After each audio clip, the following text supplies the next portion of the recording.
만리장성에 가는 버스를 탔고요. 我现在给大家，我说是快一些，好吧？我简单的给大家讲讲，今天的行程。 전 지금 만리장성으로 가는 케이블카를 기다리고 있습니다. 케이블카는 140위안입니다. 중국 케이블카는 뭔가 엄청 빠른 느낌이고 지금 사실 상당히 무섭고요. 여수 갔을 때도 케이블카는 탔는데 뭔가 이동수단이라도 생각하면 또 괜찮은 것 같습니다. 도착했습니다. 지금 만리장성을 오르고 있는데요. 이 케이블카에서 내려서 또 좋은 스팟으로 가려면 좀 더 걸어 올라가야 됩니다. 근데 진짜 경사가 미쳤습니다. 카메라에 잘 안 담길 것 같은데 경사가 상당합니다. 약간 중간 점검 느낌으로 한번 찍고 사람이 엄청 많네요. 여기가 정상인 것 같은데요. 날씨가 지금 별로 안 좋아서 잘 안 보입니다. 이제 다시 돌아가 보겠습니다. 이 경사가 진짜 엄청나서 계단도 엄청 높고 해서 안 보고 가면 위험합니다. 이건 만리장성은 기원전 3세기 진시황 시절 시작됐다고 하고 약 2000년 동안 건설이 되었다고 하는데요. 유네스코 세계문화유산이며 세계 7대 불가사의 중 하나라고도 합니다. 이곳 팔달령은 만리장성 중에서 이제 가장 관광객들에게 가장 빨리 공개가 된 만리장성이라고도 합니다. 그리고 이 만리장성은 사실 이제 만리는 아니고 만리보다 훨씬 더 길다고 합니다. 한반도를 통으로 한 번 더 휘감고도 남을 정도라고 합니다. 비행기를 타고 돌아도 5시간이 넘게 걸리는 길이라고 합니다. 이 만리장성에도 고양이가 있네요.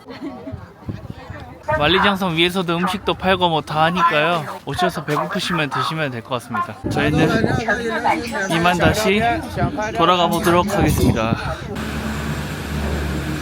상당히 무섭습니다. 근데 만리장성 오시려면 고속 버튼 있어도 타는 게 맞는 것 같습니다. 승존했습니다. 만리장성 끝. 투어에서 약 3-4시간가량의 자유시간을 주는데 저희는 1시간 있었나? 사실 올라가니까 별로 할 게 별로 없습니다. 그래서 빨랑 사진만 후딱 찍고 내려왔습니다. 탕후루를 하나 샀고요. 6위안입니다. 제가 한국에서 탕후루를 한 번도 안 먹어봤거든요. 여기서 처음 먹어봅니다.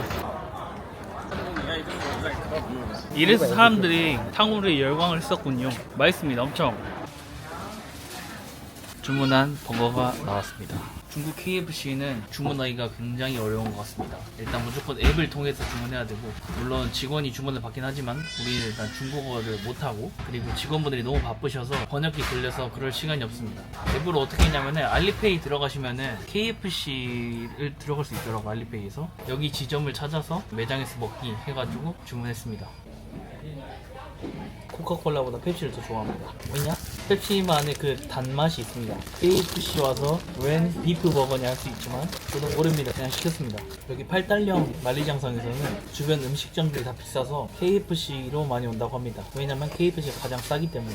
근데 왜 영어 메뉴판도 없을까요? 이거는 분명한 미국 브랜드인데. 아니 그리고 중국 케첩은 맛이 다릅니다. 한 80% 흡사한데 그 마지막 20%가 중국 특유 향신료 냄새가 납니다. 가이드분을 기다릴 건데요. 여기로 쭉 올라가는 게 걸어서 가는 코스인가봐요. 근데 걸어서 진짜 못 갈 것 같습니다. 25,000 아끼자고 걸어갔다가는 그건 안 됩니다. 진짜로. 여기서 저기까지인가? Spring and autumn period in Zhou Dynasty. At that time, China 투어가 끝나고 베이징 올림픽 스타디움에 있는데요. 이곳 베이징 스타디움은 새의 둥지라고도 불린다고 합니다. 이 모양 자체가 새의 둥지처럼 생겼죠? 2008년 베이징 올림픽 때 여기가 완전 메인 경기장이었고 개회식과 폐막식, 각종 육상 경기들 모든 것을 다 여기서 치렀다고 합니다. 베이징에서 가장 중요한 건축물 중에 하나라고도 합니다. 그때 쓰였던 성화봉송대. 저기 뒤에 보시는 타워는 올림픽 타워인데 이건 올림픽 당시에 지어진 건 아니고 2014년에 완공이 됐다고 합니다. 저희는 왕푸징의 와이포지아라는 식당을 가기 위해 APM이라는 백화점에 왔습니다. 오늘이 마지막 밤인데 뭔가 동파역을 안 먹고 가면 후회할 것 같아가지고 먹으러 왔습니다. 사람이 엄청 많습니다. 동파육이랑 마늘새우 당면, 샤오롱바오, 마파두부, 그리고 공깃밥 2개 시켰습니다. 마지막 날이라 조금 무리해서 좀 많이 시켜봤고, 마파두부랑은 그냥 이미 다 먹어봤는데 뭔가 떠나기 전에 그래도 맛있었던 음식 한 번 더 먹어보고 싶어서 시켰습니다. 동파육은 맨날 항상 우리나라 요리 프로그램에 많이 나와가지고 흑백 요리사에서도 맨날 나오고 자꾸 궁금증을 자극하더라고요. 동파육 나왔습니다. 그리고 이거는 마늘새우 당면, 마파두부.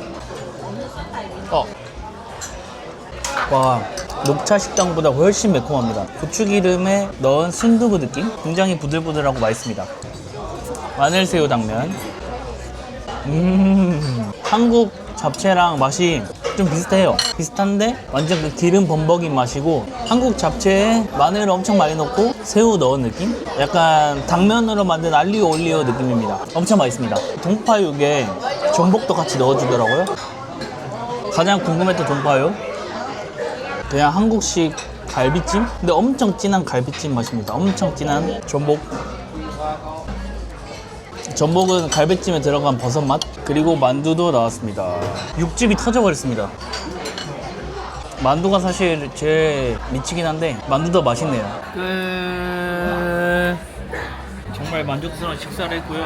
이제 그 동파육에 대한 제 궁금증이 풀렸습니다. 정말 맛있었는데 한국식 갈비가 역시 짱이네요. 이렇게 해서 총 200위안 나왔습니다. 계산을 하고 나왔는데 직원분이 서비스로 이걸 주십니다. 바로바로 장미꽃. 저 지금 호텔 체크아웃하고 공항에 가기 너무 이른 시간이라 호텔 근처 공원에 있는데요. 이번 좀 중국 여행에서 좀 느낀 점을 말해보자면은 기대한 것보다 훨씬 좋았습니다. 그리고 제가 중국 음식에 대해는 아는 게 없어가지고 좀 많이 좀 먹어보려고 노력했는데 향신료들이 너무 생소해서 몸에서 이제 거부 반응이 나버립니다. 아직까지는 좀 더 시간이 필요한 단계가 아닌가. 그리고 진짜 화장실은 생각한 것보다 더 최악이었습니다.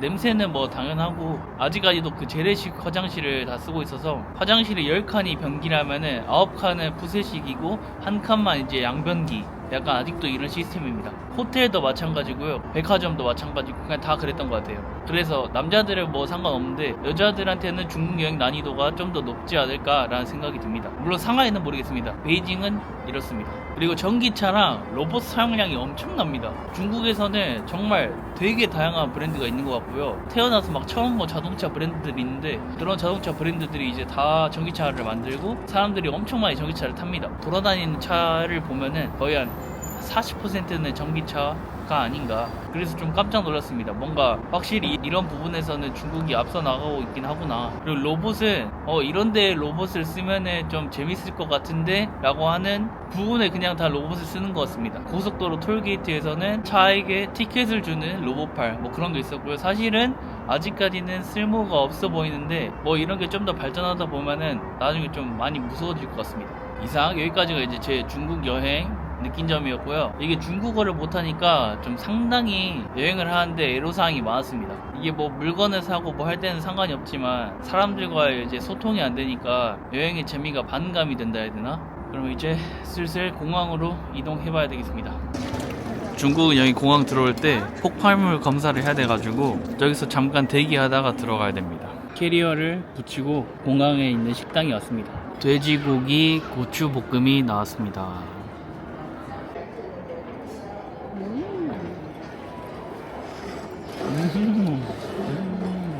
엄청 맛있네요. 그냥 약간 한국에서 먹는 돼지고기 간장볶음인데 간이 훨씬 더 세고 이거는 고추인 것 같은데 안 맵습니다. 하나도. 피망인가? 우육면도 나왔습니다. 국물부터 여기가 쿵푸팬드에서 먹은 것보다 더 맛있네요. 저는 이제 고수를 굉장히 좋아하기 때문에 고수 먹는 고수거든요. 고수. 면이 파스타 면 같습니다. 그래서 살짝 좀 별론데 면 빼고는 다 완벽합니다. 고기도 상당히 부드럽고요. 끝.